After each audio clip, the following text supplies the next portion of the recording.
Howdy folks, Bad Mark here with MechTech again with a quick little video. I just wanted to do an update on my cheap lubing method.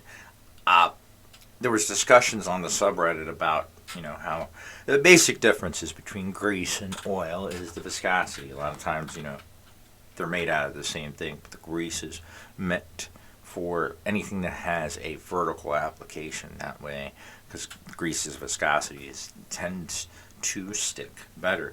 And we thought of all different things. We were looking at if there was one of these type of needle dispensers, and this one is actually, I want to say, a double O gauge. It's smaller, and this one's an O gauge. I was able to find one that had a little bit bigger of a gauge, which allows a little bit thicker, because if I put grease in here, it did not work. So basically, what I'm finding out, I'm just looking and I'm trying to actually find the source, but I haven't been able to, of who first said we need to use Krytox 205 grade 0 and 105 for the springs to lube, lube and springs and switches. And I can't really find the source of that. If somebody does know, let me know so I can read up on that.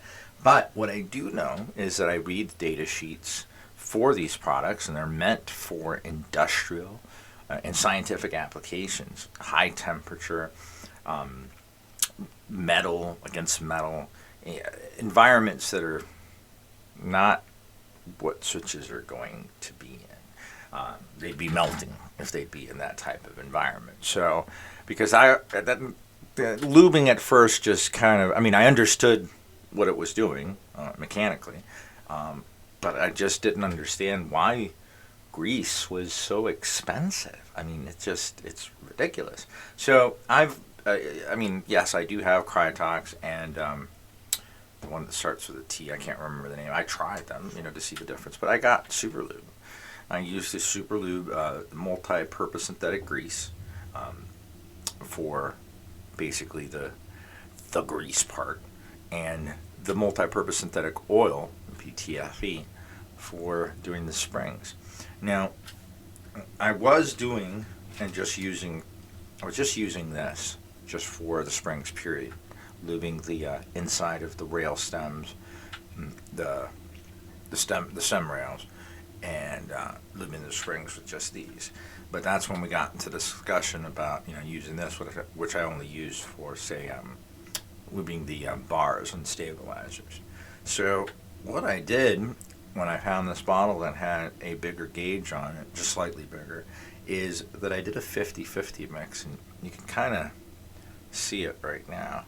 It does need shaken before use, but you can kind of see how it's thick in there, and it is pretty thick, but it does apply, and it does stick to the sides of the rails. So, because again, time is money, and the time it takes to lube switches shouldn't take that long. So this is my budget lubing method, and the way that I'm doing it now. These are some Gatoron ink blacks and some ink pinks that I got as samples from a Gatoron switch puller.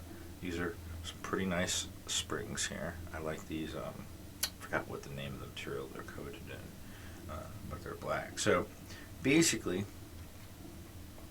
I'll take this 50-50 mix.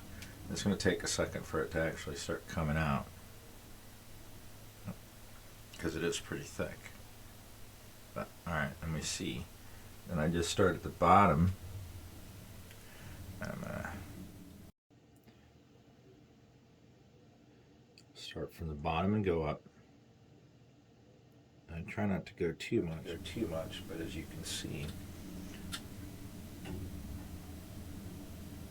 I want you to focus. The grease is staying on the stem, on the inside railing.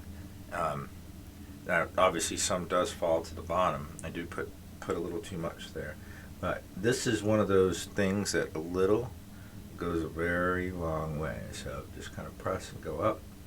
It just makes a stream.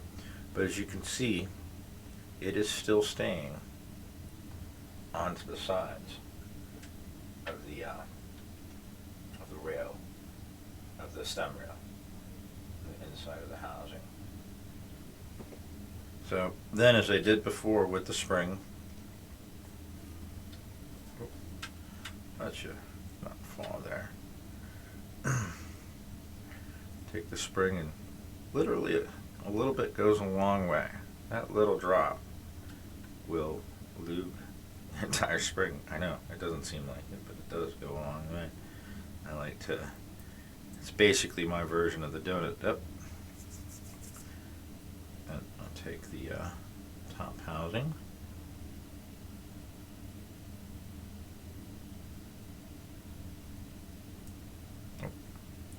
Oh, gotta get it the right way.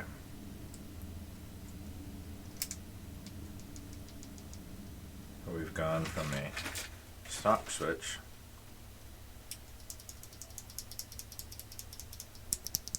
that's stock to the one I just lubed.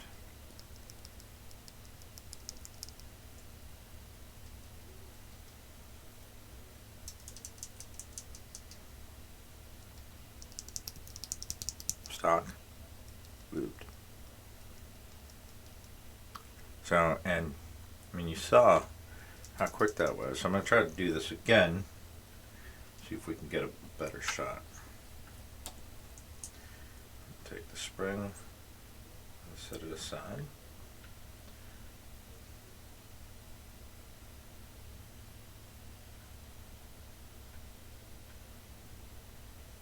So take it and squeeze, and I'll start at the bottom and go up and make sure it sticks, which it does because it's a thicker mix. Like I said, it's a 50-50. And go up. That's it for the housing. Spring gets the regular oil without the mix of the grease. It's just a drop will do.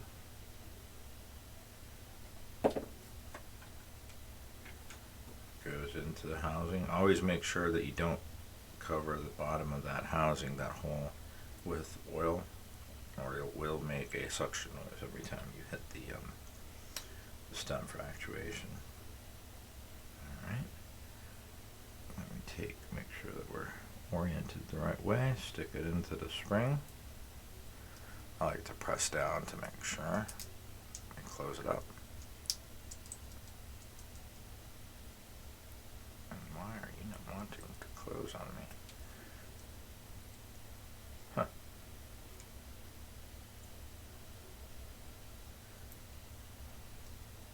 That's not very good.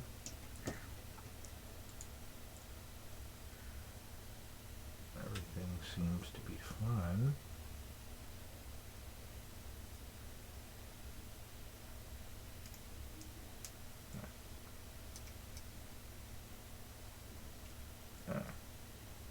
The legs are almost, that's not a very good sample there. I don't know if you can see that, but the legs are basically just sticking out. I mean, just use a regular opener. Shouldn't be doing that, but let's see if we can get a pair of tweezers and just clamp down on it. I was going to have a problem going into a board that way.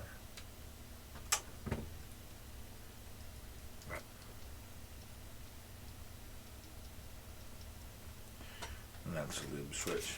Now we got these Gator on pink inks.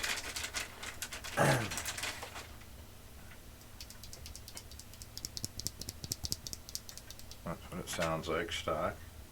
I don't know the specs on these. They didn't include them. I mean, they might be there in Chinese, but I'm not sure. And I don't know if these are V2, V3. Because I have Gator on inks, and they don't have the dust-proof stem like this one. So, and I thought mine were V2s, but I'm not sure. Oh, that's a jumpy spring. He's a little bit shorter. We grab the grease. Yeah, it's going to be hard to focus. Oh, there we go. Hey, hey, hey. Nice focus. Oh, you went away. Alright. I got to kind of cover it. There we go. Alright, so squeeze from the bottom, go up. Oh.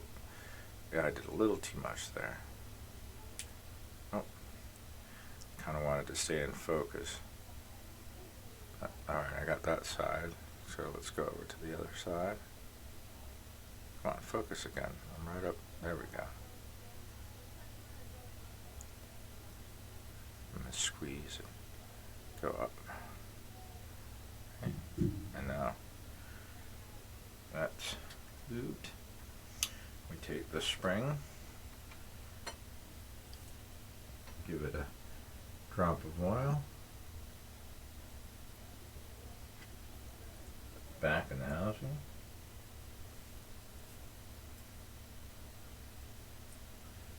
and put the housing back together in the correct manner.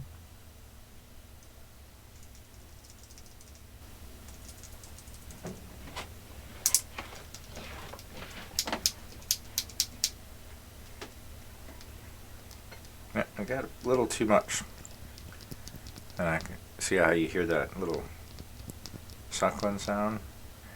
That was my fault. Now that can be cleared up with a few presses over and over again. That bubble or that little extra basically will just spread out over the spring, over the stem, over all the internal components. But if it doesn't, or you want to get rid of it, the easy way is to just grab a piece of paper towel, open her up and take the excess out. So obviously a good rule of thumb is a little goes a long way with everything about this. You don't have to do anything too much. I mean, there's a tiny spring, drop of grease is all it really needs. But it really doesn't need Krytox. I don't see or feel the difference with Krytox. Oh, I'm sorry, not a frame. So yeah, I just roll up a bit this is paper towel. Just run it on the inside there just to catch any extra. And you can actually still see, let's see if I can bring it up close. You can actually still see the grease on both sides. And then I'm going to clean that up real quick and redo it just to ensure that we're good. So, yeah, there was definitely a good amount of grease in there. And this paper towel is becoming quite oily. So I'm going to go ahead and use the other tip of it to grab the rest of the grease that's in the housing. I mean, obviously we're going to put some more in there, but I want it to be as unflooded as it was before. It really did make a little puddle in there because it just, this camera doesn't want to focus.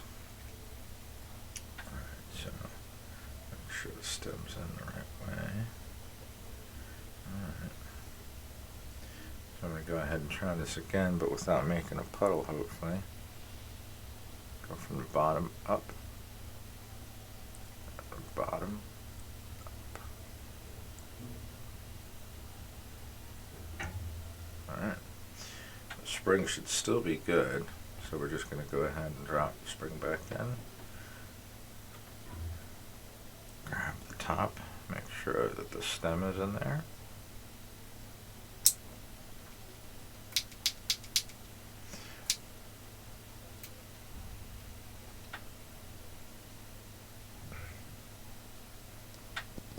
There it is. So, just to compare it to a stock one again.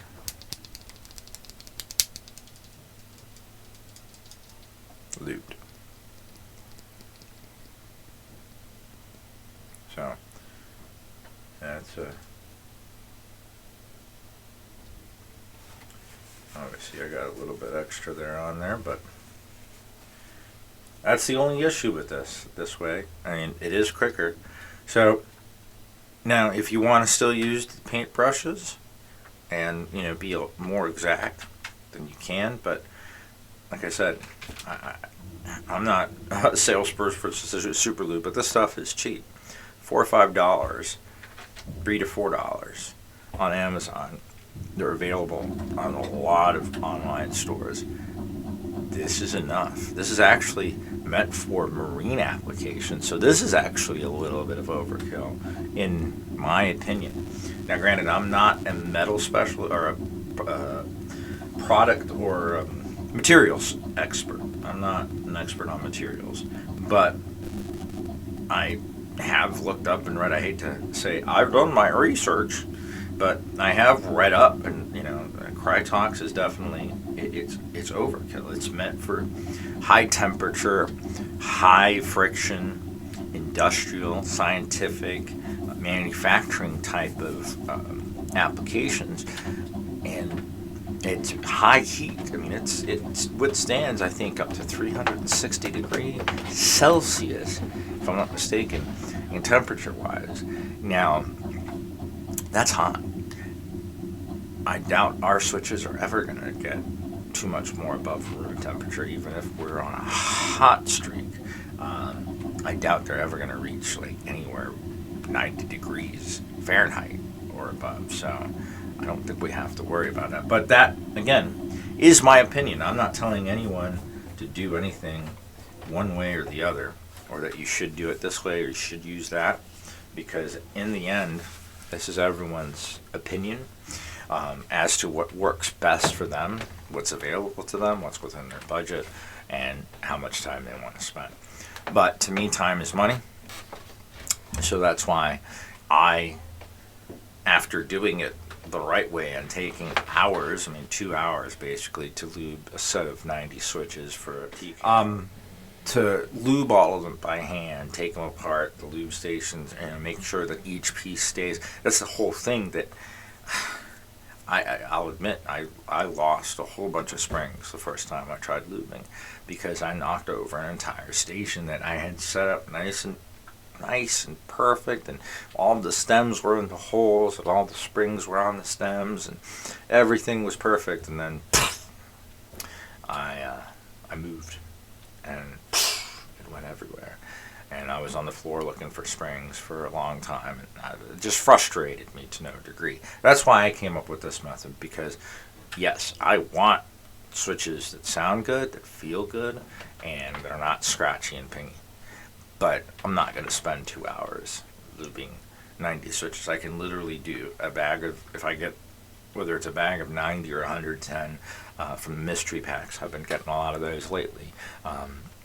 I can sit while watching a TV show and literally bag an entire, up to 110 in what it runs, with commercials, the 60 minutes that a TV show runs, while paying attention to the TV show, and not being in a hurry to do the switches. I've done them in about an hour if I'm hurrying. So, and they work. It just does. So, but again, that's everyone's prerogative. That's my opinion. Keep calm, keyboard on.